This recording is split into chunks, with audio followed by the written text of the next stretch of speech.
You are no longer my daughter. Leave this place and never return. She is carrying my child, heir to the throne. What madness is this? The freezing November rain fell in relentless sheets the night 19-year-old Sarah was thrown onto the cracked concrete of her parents' driveway. A cheap plastic trash bag containing her entire life slammed into the muddy puddles beside her. Her mother's voice cut through the violent storm, dripping with venom. "You are a disgrace. Don't ever bring that bastard child near this house." They thought she had thrown her future away for some suburban deadbeat. They thought her silence was born of shame. What Richard and Martha Jenkins didn't know was that the child growing inside their banished daughter belonged to the most dangerous, powerful man in the hidden world, the Alpha King. The Jenkins family resided at 442 Oakwood Drive, the most pristine, manicured street in the affluent suburb of Crestwood, Illinois. Richard Jenkins, the patriarch, was the highly respected principal of Crestwood High and the frontrunner for the district superintendent position. His wife, Martha, was the president of the local historical society and a fixture at the country club. In their world, image was not just important, it was the only currency that mattered. Sarah was their only daughter. At 19, she was supposed to be preparing for her first semester of nursing school at Northwestern University. She was quiet, compassionate, and inherently different from the status-obsessed people who raised her. While Martha spent her weekends hosting luncheons, Sarah spent hers hiking the dense, untamed woods of the Black Creek Ravine that bordered the edge of their wealthy subdivision. It was the morning of October 14th when the carefully constructed facade of the Jenkins household shattered. Sarah had been violently ill for 2 weeks. She had blamed it on a stomach bug, but when Martha found the discarded pregnancy test wrapped in layers of toilet paper at the bottom of the bathroom trash can, the house erupted. "Who is it?" Richard bellowed, his face a horrifying shade of plum as he paced the length of their pristine living room. He had locked the front door and drawn the heavy curtains, terrified that a neighbor might somehow sense the scandal radiating from their home. "Is it Tyler from the debate team? Did you let that boy from the auto shop touch you? Tell me who ruined my career, Sarah." Sarah sat on the edge of the cream-colored sofa, her arms wrapped protectively over her stomach. She was trembling, but her jaw was set. "It doesn't matter," she whispered, her voice barely carrying over her father's rage. "Doesn't matter?" Martha shrieked, clutching her pearl necklace as if Sarah had physically struck her. "You are 19 years old. You are carrying an illegitimate child in a town where everyone knows our name. Dr. Harrison at the clinic is a family friend. How am I supposed to look him in the eye when you go in for a prenatal exam? You will tell us the name of this boy, and we will handle it. We will send you to your aunt in Florida until this mistake is dealt with." Sarah squeezed her eyes shut. She couldn't tell them the truth, primarily because she didn't know the full truth herself. How could she explain that the father wasn't a boy from the local high school, but a man she had found bleeding to death in the Black Creek Ravine 2 months prior? In late August, during a heavy summer thunderstorm, Sarah had been caught in the woods. Deep in the ravine, she had stumbled upon a scene of absolute carnage. A man lay in the mud, his expensive black suit shredded, his body covered in deep, jagged lacerations that looked like they had been made by the claws of a massive bear. He was the most imposing man she had ever seen, broad-shouldered, towering even as he lay broken on the ground. When she rushed to him, his eyes snapped open. They were not brown or blue, but a striking, luminescent silver. He had grabbed her wrist with terrifying strength, his voice a low, gravelly command. "No hospitals. They'll find me." Driven by her inherent instinct to heal, Sarah had half-dragged, half-carried the massive stranger to an abandoned hunting cabin her grandfather used to own, hidden deep within the trees. For 3 days, she skipped meals and lied to her parents, sneaking out to bring him bandages, water, and antibiotics. He called himself Dom. He never gave a last name. The most shocking part wasn't his resilience. It was how his horrific wounds seemed to knit themselves back together at an impossible rate. By the 3rd night, the fever broke. The air in the tiny cabin had grown heavy, thick, with an unspoken, electric tension. Dom had looked at her with those piercing silver eyes, not with the gratitude of a patient, but with a fierce, possessive hunger that resonated deep within Sarah's soul. It was a pull she couldn't fight. It felt ancient, inevitable. That night on the dusty cot of the hunting cabin, she surrendered completely to a man who felt like a force of nature.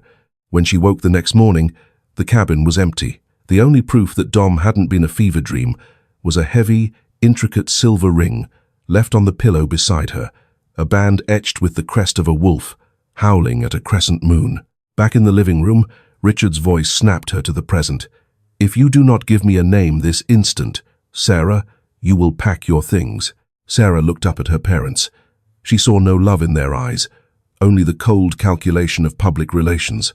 She reached into her pocket, her fingers brushing against the cold metal of the silver ring she kept hidden. She would not let them force her to erase this child. She would not let them send her away in shame. "I won't tell you," Sarah said, her voice steadying. "And I'm keeping my baby." The silence that followed was absolute. Richard stared at her, his expression hardening into a mask of pure ice. Then, "You are no daughter of mine." Within the hour, the storm outside matched the one inside. Martha stood on the porch, her face devoid of emotion as Richard physically shoved Sarah out the front door, tossing a black garbage bag of her clothes onto the wet driveway. The heavy oak door slammed shut, the deadbolt clicking with terrifying finality. Sarah stood in the freezing November rain, water plastering her dark hair to her face.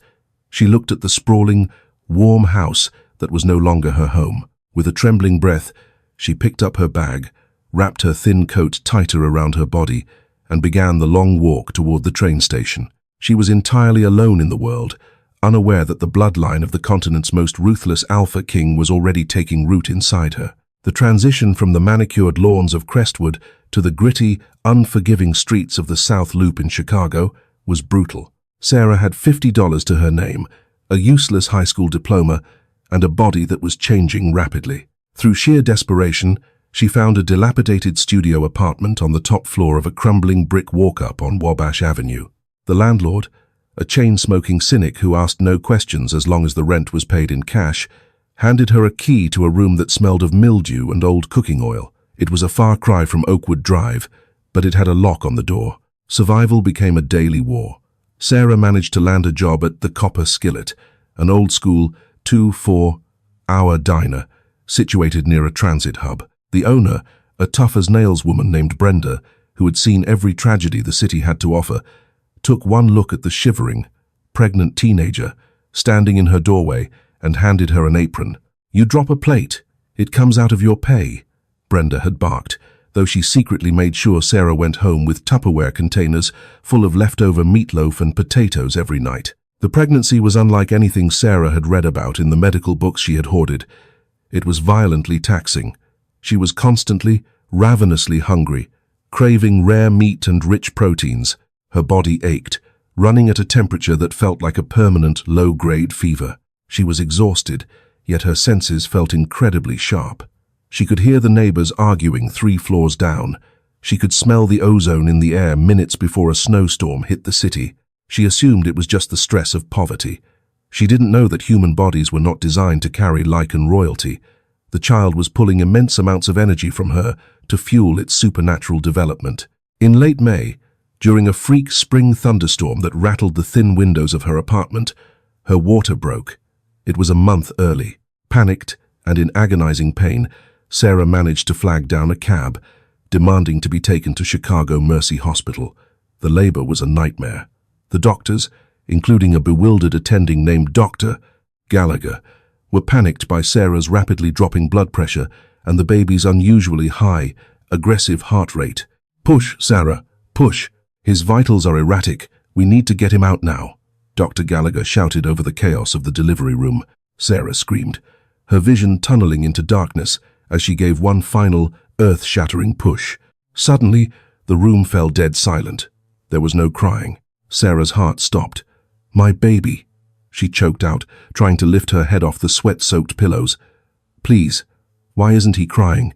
The nurses were staring at the infant in Dr. Gallagher's hands. The doctor cleared his throat, looking deeply unnerved. "He's fine. He's more than fine." He handed the wrapped bundle to Sarah. The moment she pulled the blanket back, she understood the silence. The infant wasn't crying because he wasn't distressed. He was completely alert. He had a thick shock of dark hair, a strong, sturdy frame that defied his premature birth, and as he looked up at her, he opened his eyes. They were silver, a bright, luminescent, piercing silver. "Hello, Leo," Sarah whispered. tears streaming down her face as the infant let out a low, strange sound that sounded less like a newborn's coo and more like a miniature growl. The first year of Leo's life was a testament to his unnatural heritage. By 6 months, he was walking. By 8 months, he was effortlessly pushing heavy wooden chairs across the apartment floor. He rarely cried. Instead, he watched the world with an intense, calculating gaze that made Sarah's neighbors deeply uncomfortable. He ran incredibly hot, and in the dead of winter, Sarah would find him sleeping peacefully without a blanket, radiating heat like a furnace. Sarah loved him with a fierce, protective desperation. She worked double shifts at the diner, leaving Leo with a trusted elderly neighbor, Mrs. Higgins, who was legally blind, and thus oblivious to the toddler's strange, glowing eyes and unnatural strength. Life had settled into a hard, exhausting routine. Sarah believed they were safe in the anonymity of the sprawling metropolis. She believed she had escaped the past. But the hidden world is not easily escaped, especially when you carry its future. It happened on a rainy Tuesday afternoon, exactly 1 week after Leo's first birthday. The diner was nearly empty. Sarah was wiping down the laminate counter, her mind drifting to whether she had enough tips to buy Leo a new winter coat. The bell above the diner door chimed. 2 men walked in. They didn't belong in the South Loop. They wore impeccably tailored, charcoal grey suits that cost more than Sarah made in a year. They moved with a terrifying, predatory grace, their footsteps making absolutely no sound on the checkered linoleum floor. The taller of the two, a man with sharp cheekbones and cold amber eyes, approached the counter. As he moved closer, Sarah felt a sudden, inexplicable wave of primal panic wash over her. Her hands began to shake. He didn't look at the menu. He looked directly at Brenda, who was standing at the cash register. "We are looking for someone," the man said, his voice smooth but carrying an undercurrent of undeniable authority. "A young woman, dark hair. She carries a very specific scent. We have tracked it to this block." As the man spoke, he casually rested his hand on the counter. Sarah's breath hitched in her throat, her rag dropping from her trembling fingers. Pinned to the lapel of his expensive suit was a silver crest. It was identical to the ring she kept hidden on a chain around her neck, a wolf howling at a crescent moon. The rag slipped from Sarah's trembling fingers, hitting the linoleum with a wet slap that sounded like a gunshot in the quiet diner. Brenda, ever the street-smart Chicagoan, immediately sensed the shift in the air. She stepped in front of the cash register, crossing her arms over her chest, effectively blocking the man's view of the kitchen and the counter behind her. "We get a lot of people in here, buddy," Brenda said, her voice dropping an octave into a gravelly, no-nonsense warning. "You're going to have to be more specific, or you can order a cup of coffee and take a booth. Otherwise, the door is right behind you." The taller man, whose name, she would later learn, was Gideon, did not blink. His amber eyes flicked from Brenda to the space just over her shoulder, to where Sarah was standing frozen. Gideon inhaled deeply, his nostrils flaring in a way that seemed entirely too animalistic for a man in a bespoke suit. The second man, a broad-shouldered enforcer named Wyatt, stepped up beside him. Wyatt's gaze locked onto Sarah, and a low, resonant sound vibrated in his chest, a sound that made the hairs on the back of Sarah's neck stand at attention. "We don't want coffee," Gideon said smoothly, never breaking eye contact with Sarah. "We want the girl." "I'm calling the cops," Brenda snapped, reaching under the counter for the panic button. Before Brenda's fingers could even brush the button, Gideon moved. It was a blur of motion, physically impossible for a human being. In a fraction of a second, his hand was clamped over Brenda's wrist, pinning it gently but immovably to the counter. "Please do not do that. We mean no harm to you, or to her, but she is coming with us." Panic, raw and blinding, finally overrode Sarah's paralysis. She turned and bolted. She slammed through the swinging metal doors of the kitchen, knocking over a tray of clean silverware, and sprinted for the back alley exit. The heavy steel door banged open against the brick wall, and Sarah burst out into the dreary, rain-slicked alleyway of the South Loop. Her heart hammered against her ribs like a trapped bird. She had to get to Mrs. Higgins' apartment. She had to get Leo. She ran down the alley, her cheap work sneakers slipping on the wet cobblestones, dodging dumpsters and stray cats. "You are no longer She didn't my look daughter. back, Leave but she this could hear place them. and never They weren't return." running He is with the carrying heavy, my child frantic heir to footfalls the of men in a What chase. madness They is were this? gliding, their steps silent, predatory, and terrifyingly swift. Sarah burst onto Wabash Avenue, darting through the sluggish afternoon traffic, ignoring the blaring horns and screeching tires. She hit the steps of her walk-up apartment building at a dead sprint, taking the stairs 3 at a time.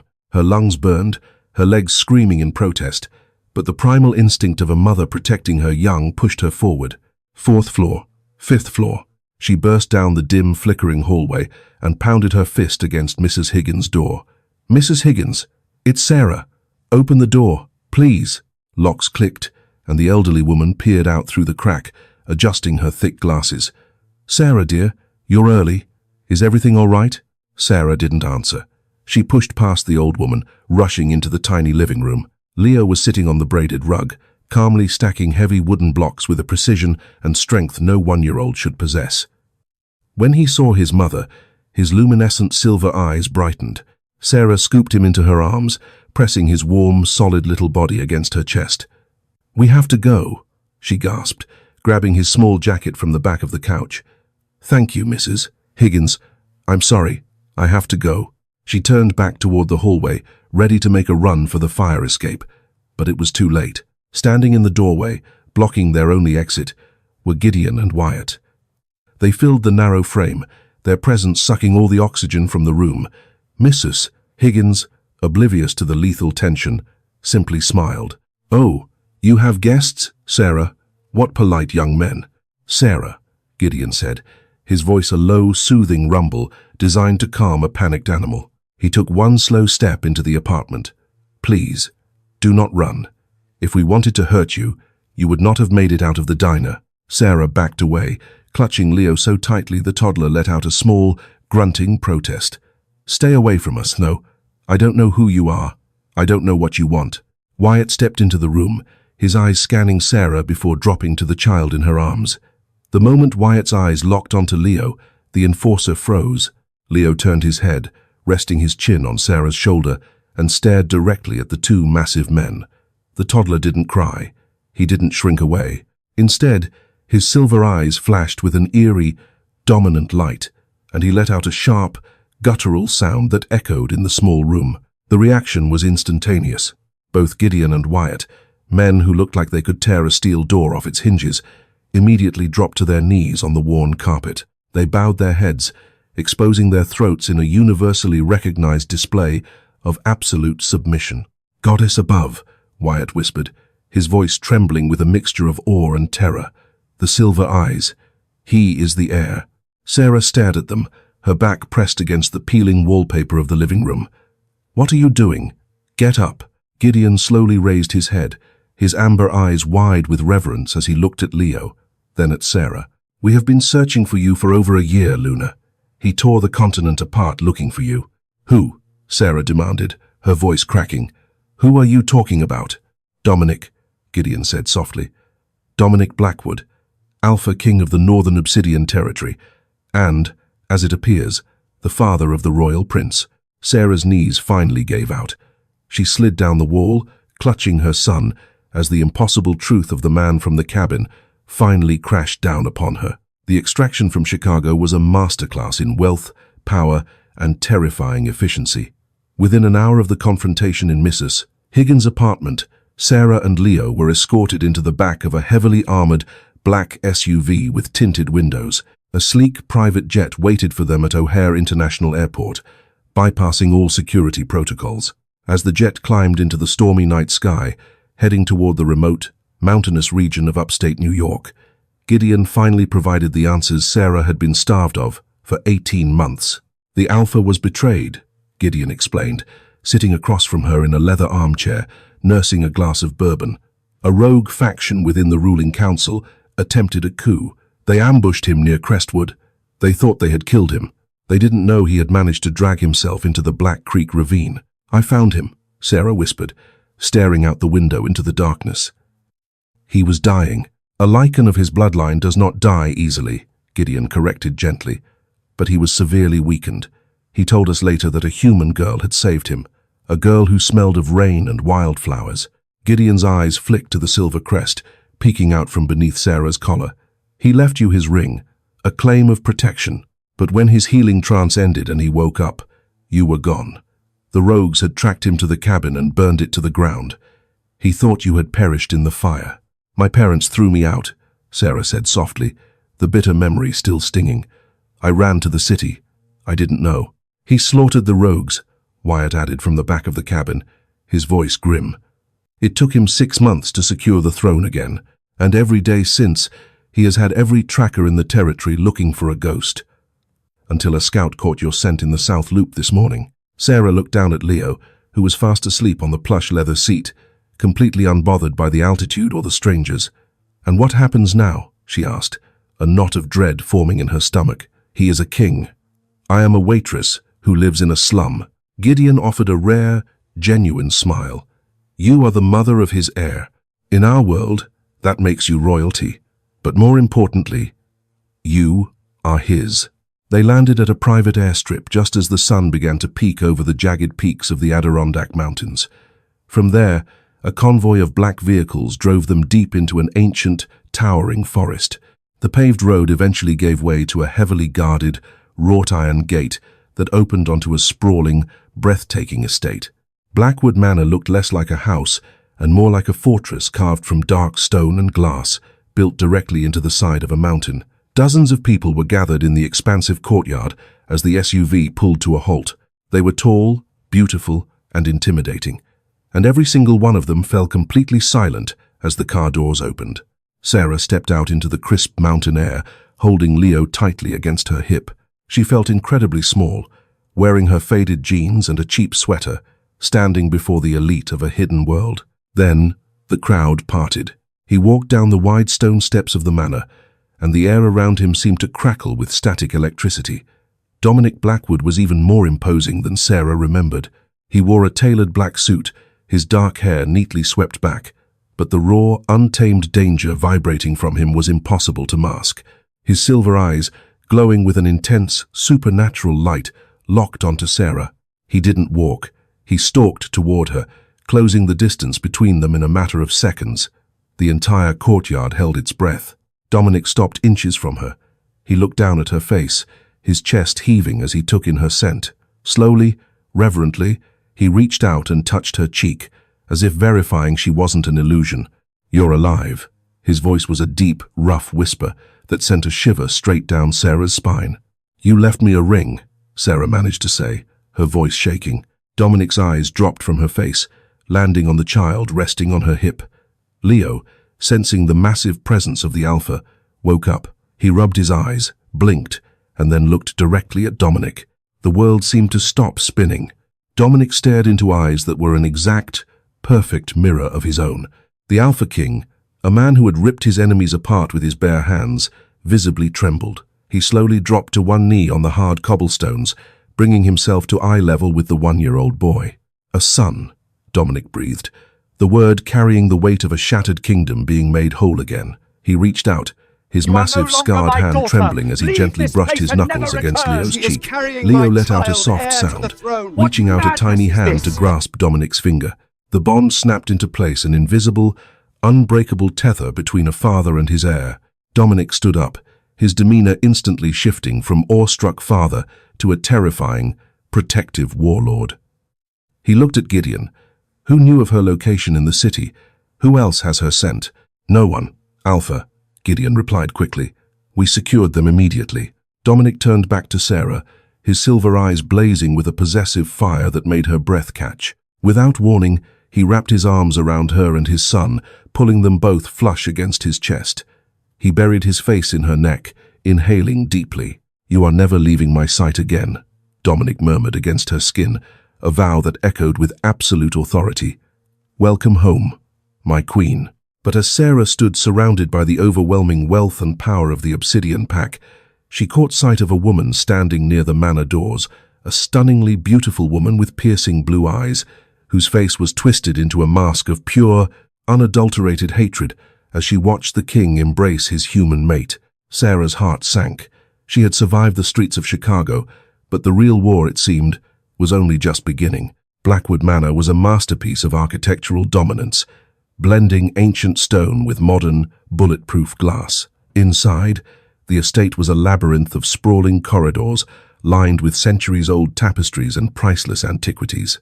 For a girl who had spent the last 18 months scrubbing grease off a diner counter to pay for a moldy studio apartment, the sheer opulence was suffocating. Sarah was immediately ushered into the royal wing.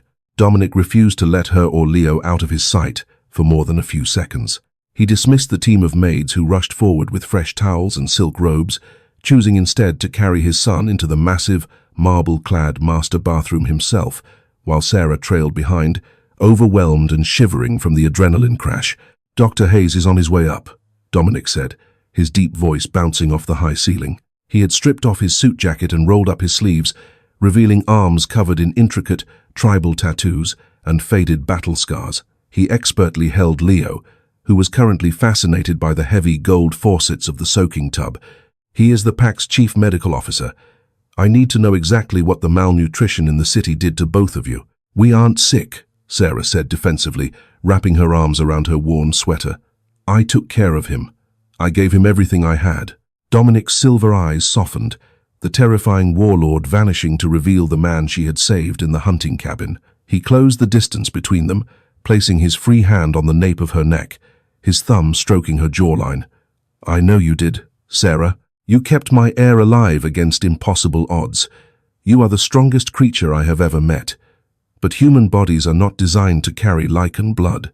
You are severely underweight, your heart rate is erratic, and your scent—" He trailed off, his jaw clenching. "You smell of stress and fear. I will never allow you to feel either of those things again." A soft knock interrupted them. Dr. Jonathan Hayes, an older man with silver hair and a kind, weathered face, entered the suite, carrying a sleek, stainless steel medical case. He bowed respectfully to Dominic before turning a gentle smile toward Sarah. The examination was thorough but quick.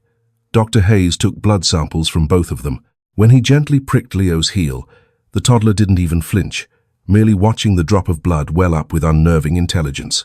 "The boy is remarkable, Alpha," Dr. Hayes murmured, holding a portable scanner over Leo's chest. "His cellular regeneration is already operating at an adult lichen's capacity. He is drawing trace amounts of ambient energy to regulate his core temperature. A true royal bloodline." The doctor then turned to Sarah, his expression turning grave. "The Luna, however, is dangerously depleted. The pregnancy leached her calcium and iron reserves. Had you stayed in the city for another winter, Sarah, your organs would have begun shutting down. You need immediate, intensive rehabilitation." Dominic let out a low, menacing growl that made the glass fixtures in the bathroom vibrate. It wasn't directed at Sarah, but at the reality of how close he had come to losing them. "Make her strong," Dominic commanded. "Whatever she needs. Spare no expense." While Sarah was fed a rich, nutrient-dense broth and coaxed into the massive, cloud-like bed, the political reality of her arrival was already catching fire in the lower levels of the manor. In the grand study, a room smelling of aged leather and expensive cigars, the Obsidian Council had gathered. Standing at the center of the room was Victoria Sterling. She was the woman Sarah had spotted in the courtyard, a striking, statuesque blonde with icy blue eyes and a lineage that traced back to the original founders of the Northern Territories. She was the daughter of Beta William Sterling, the wealthiest and most politically connected man in the neighboring Ironwood pack. For 5 years, Victoria had been groomed to be Dominic's Luna. The treaty between the Obsidian and Ironwood packs depended on their union. Dominic had delayed the mating ceremony, citing his duty to secure the borders first, but everyone knew it was an inevitability. Until today. "It is an absolute disgrace," Victoria hissed, pacing in front of the massive stone fireplace. She wore a tailored crimson dress that clung to her athletic frame. A human street rat? Carrying the royal heir? She is fragile. She will break the moment the winter storms hit. Or worse, she will dilute the bloodline. Elder Silas, a gaunt man with a heavily scarred face, tapped his cane against the mahogany floorboards. "The bloodline is not diluted, Victoria. You saw the boy's eyes. He is purely his father's son. But I agree, a human Luna is a severe liability. Our enemies will see her as a glaring weakness. Dominic's throne was just secured from the rogue uprising. A human mate makes him a target all over again. She saved his life." "Silas," Gideon countered, stepping out from the shadows of the study. The tall enforcer leaned against a bookshelf, his amber eyes completely devoid of sympathy for Victoria. Without her, there would be no Alpha King and no heir. She has earned her place. Victoria sneered. She stumbled upon him in the mud. That does not make her royalty. It makes her a convenient incubator. We cannot let an outsider rule over the most powerful pack in North America.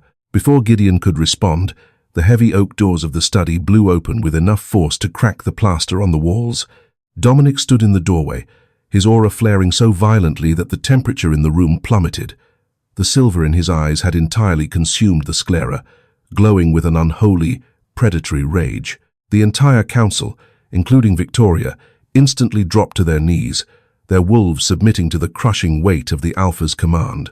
Let me make this perfectly clear. Dominic's voice was dangerously quiet, a lethal promise that echoed in the silent room. Sarah is not a guest. She is the mother of the Crown Prince. She holds my mark, my protection, and my heart. The next person who speaks of her with anything less than absolute reverence will have their tongue ripped from their throat and fed to the hounds. He stepped into the room, his gaze locking onto Victoria, who was trembling violently on the floor. The alliance with Ironwood stands, but there will be no mating ceremony. Victoria, you will treat the Luna with the respect her title demands, or you will be escorted off my lands permanently. Am I understood? Yes, Alpha, Victoria choked out, her head bowed in submission. But beneath her curtain of blonde hair, her blue eyes burned with a venomous, calculating hatred. She had not spent her entire life preparing for a crown, only to have it stolen by a waitress from Chicago. 3 weeks passed. Under Dr. Hayes' strict regimen of supernatural supplements, rare meats, and endless rest, Sarah's body began to heal. The dark circles under her eyes vanished, her skin regained its healthy glow, and she began to slowly adapt to the impossible reality of living among werewolves. Leo, meanwhile, was thriving. He was a terrifyingly intelligent toddler who treated the massive, lethal enforcers of the pack like his personal playmates. Wyatt, a man who had ripped a rogue's throat out with his teeth, could routinely be found sitting cross-legged on the floor of the nursery, letting the 1-year-old stack wooden blocks on his head. To formally introduce the heir to the territory's elite, Dominic decreed a lavish welcome banquet. The great hall of Blackwood Manor was transformed. Crystal chandeliers cast a warm, golden light over tables draped in black silk, loaded with roasted game, aged wines, and imported delicacies.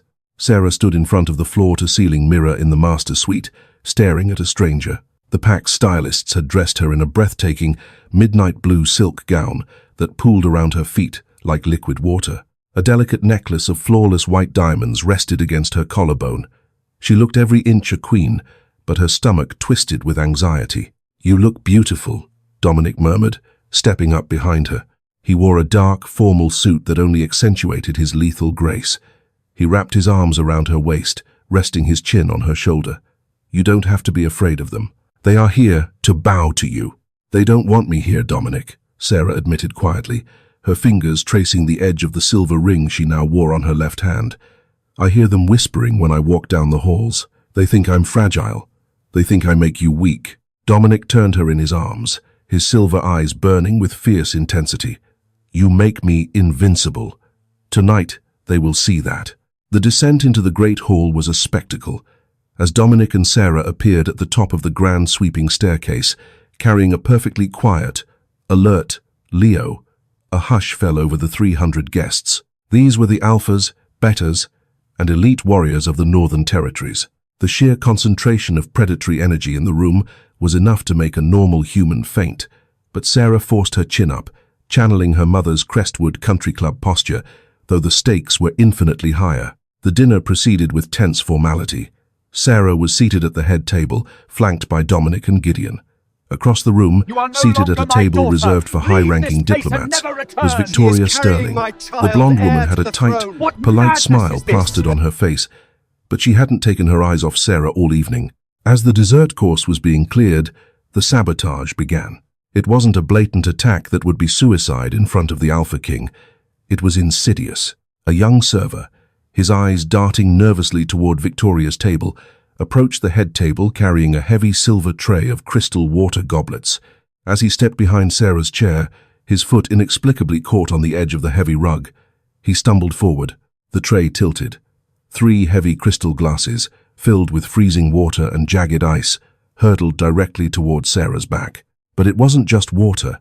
Hidden within the ice was a concentrated dose of wolfsbane extract, harmless to humans, but lethally irritating to the skin of a young lichen pup. And Sarah was currently holding Leo against her chest.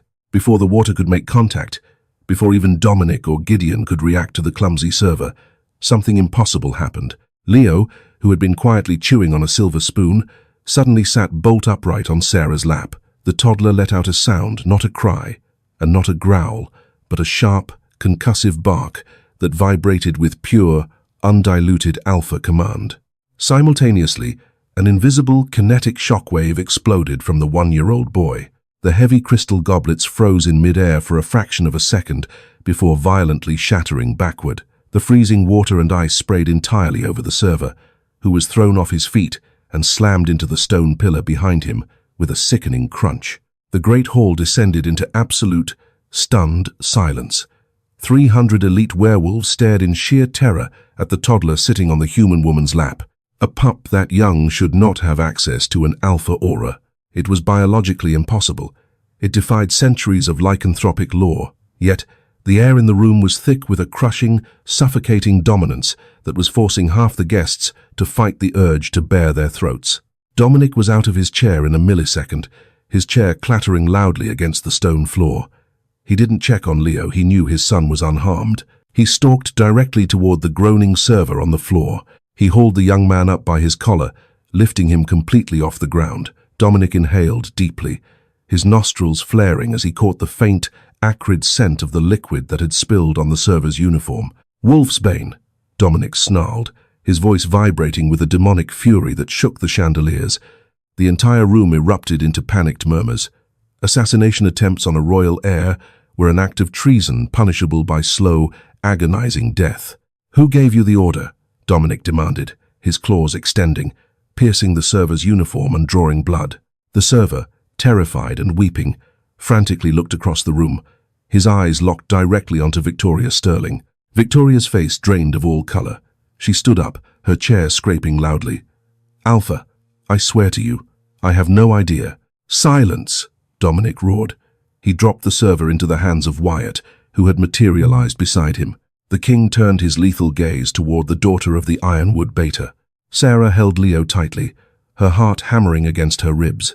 She looked at her son, whose silver eyes were glowing brightly, completely unfazed by the chaos he had just caused. She realized then that she wasn't just raising a child, she was raising a god among wolves.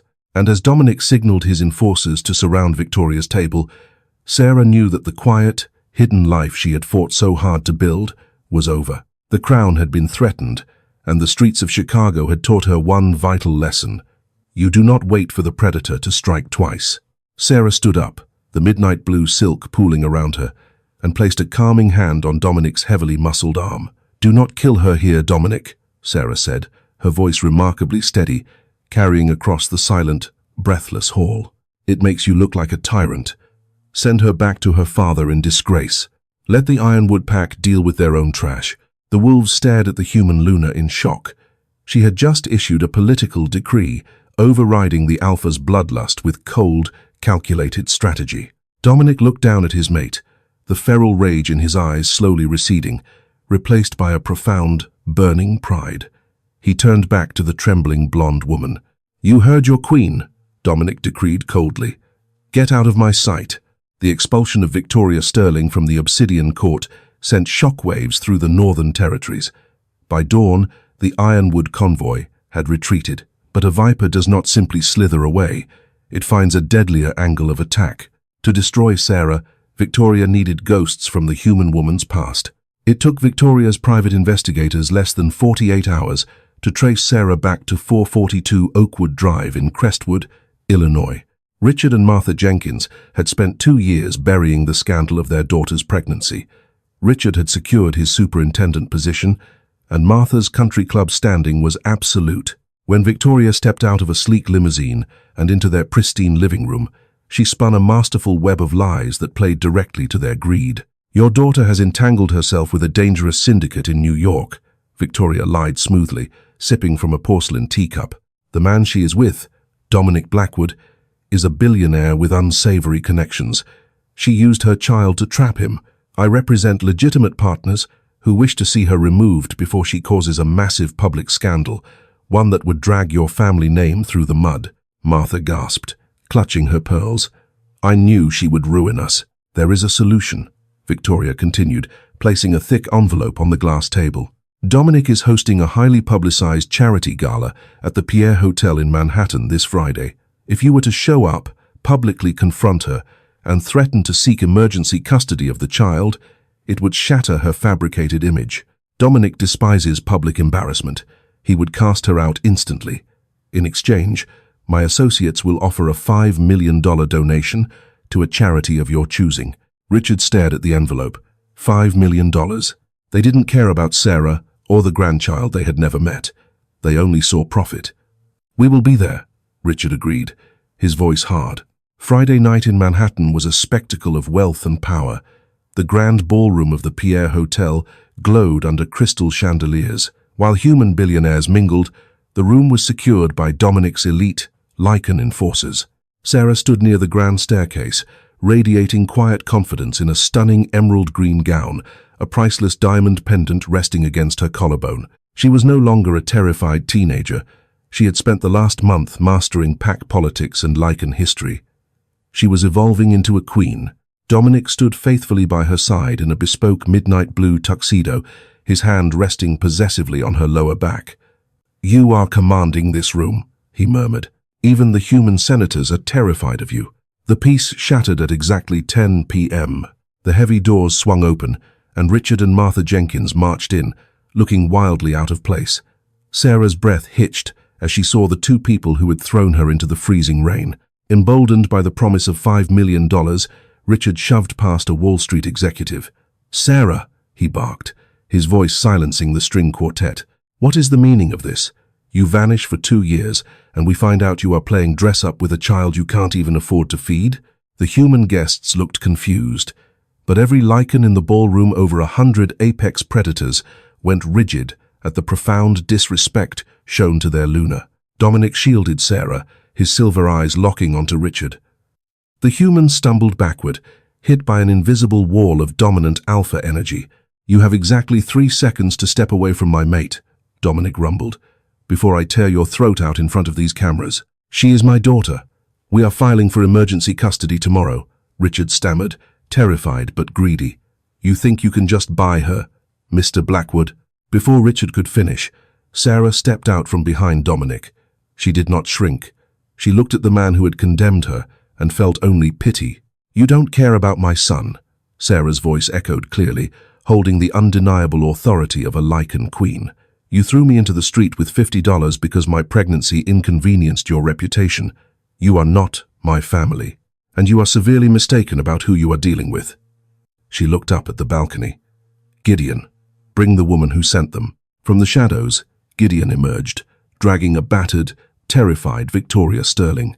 Victoria had underestimated the Obsidian King's intelligence network. Dominic's spies had intercepted her communications days ago. Gideon threw Victoria onto the marble floor. "Treason," Dominic decreed, his voice like a gavel. "You conspired to threaten the Luna and the Crown Prince. The Ironwood Treaty is dissolved. You are stripped of your title and will spend the rest of your life in the Obsidian dungeons." As enforcers dragged a screaming Victoria away, Richard and Martha stood frozen in absolute terror. They had walked into a world of monsters. Dominic turned his lethal gaze back to Sarah's parents, his claws subtly extending. "You have threatened the mother of the heir.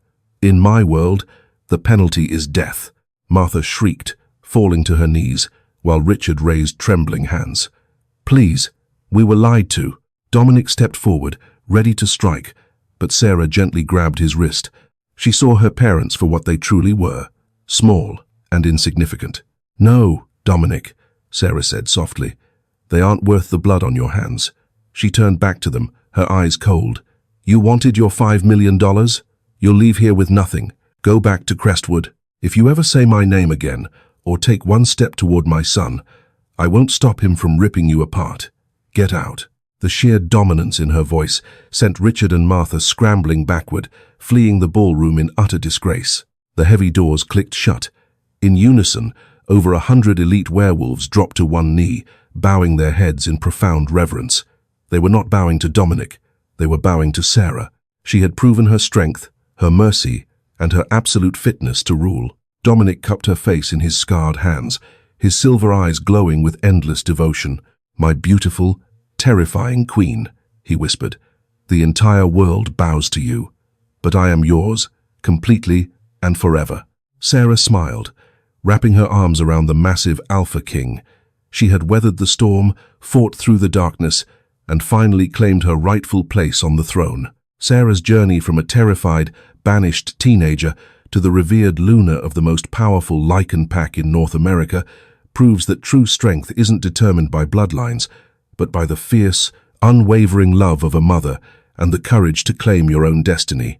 She survived the bitter cold of human betrayal to ignite a fiery legacy alongside her Alpha King, proving to her toxic parents that the very child they deemed a disgrace was destined to rule the world. Her resilience reshaped an entire hidden kingdom. If you were captivated by Sarah's incredible rise from exile to royalty, the explosive twists, and the undeniable, burning romance with the silver-eyed Alpha King, please hit the like button. Share this epic story with fellow romance and fantasy lovers, and make sure to subscribe to our channel for more thrilling, dramatic werewolf tales. Let us know in the comments what you thought of Sarah's epic revenge. Hi, my name is Mountain Confessions, the owner and manager of Mountain Confessions. After watching the video, her parents cast her out for bearing a child early, unaware the father is the Alpha King. I'd really like to know what you think. How did this story make you feel? What stayed with me most was the feeling of isolation and judgment she had to carry while trying to protect both herself and her child.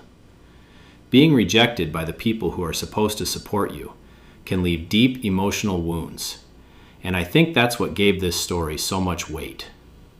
At the same time, there was also a strong feeling of resilience in the way she kept moving forward despite everything against her. Do you think her parents would have treated her differently if they had known the truth from the beginning? Or does that say something deeper about how quickly people judge others? And why do you think stories about hidden identity and unexpected loyalty connect so strongly with people? I think stories like this remind us to be more careful before judging someone's situation, when we may not know the full story behind it. If this story stayed with you emotionally, I'd really love to hear your thoughts in the comments. And if you enjoy emotional Alpha King stories filled with mystery, loyalty, and unexpected bonds, feel free to like and subscribe only if you'd like to see more.